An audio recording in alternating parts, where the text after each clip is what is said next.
2026వ సంవత్సరం మార్చి మాసం మిథున రాశి వారి యొక్క రాశి ఫలం గవ్వ ప్రశ్నని మరియు గోచార పరిస్థితుల్ని క్రోడీకరించుకుంటూ తెలుసుకునే ప్రయత్నం చేద్దాం.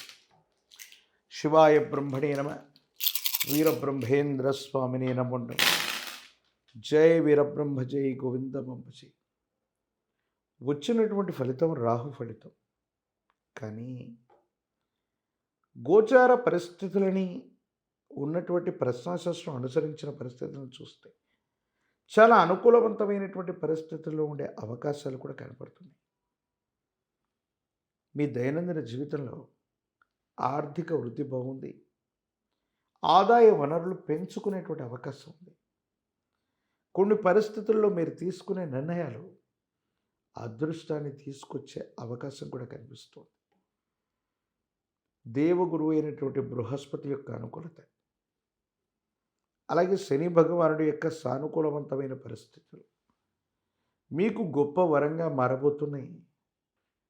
ఎంతో కాలంగా బాధపడుతున్నటువంటి మీకు జీవితంలో స్థిరపడడానికి ఒక గొప్ప అవకాశం మీ ముంగిటకు వచ్చే అవకాశం ఉంది.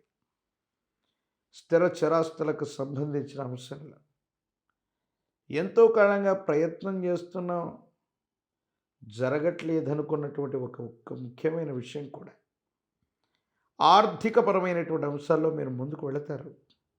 ధనం మీ చేతికి వస్తుంది. అనుకూలవంతమైన ఫలితాన్ని మీరు తప్పకుండా పొందేటువంటి అవకాశం కూడా కనిపిస్తుంది. దూర ప్రాంత ప్రయాణాలు, విదేశీ సంబంధమైనటువంటి ఉద్యోగాలు, వృత్తులు చాలా అనుకూలంగా ఉంటాయి. దూర రాష్ట్రం, దూరదేశం కోసం మీరు చేసే ప్రయత్నం అనుకూలవంతమైన ఫలితాలకి కారణమయ్యేటువంటి అవకాశం ఉంది. కుటుంబపరమైన అంశాలు బాగున్నాయి. భార్యాభర్తలకు సంబంధించినటువంటి అంశాలు కూడా అనుకూలవంతమయ్యేటువంటి అవకాశం ఉంది. అన్యోన్యకరమైనటువంటి దాంపత్య జీవితం కూడా అనుకూలంగా ఉంది. వివాహ సంబంధమైనటువంటి అంశాలు కూడా యోగదాయకంగా ఉన్నాయి.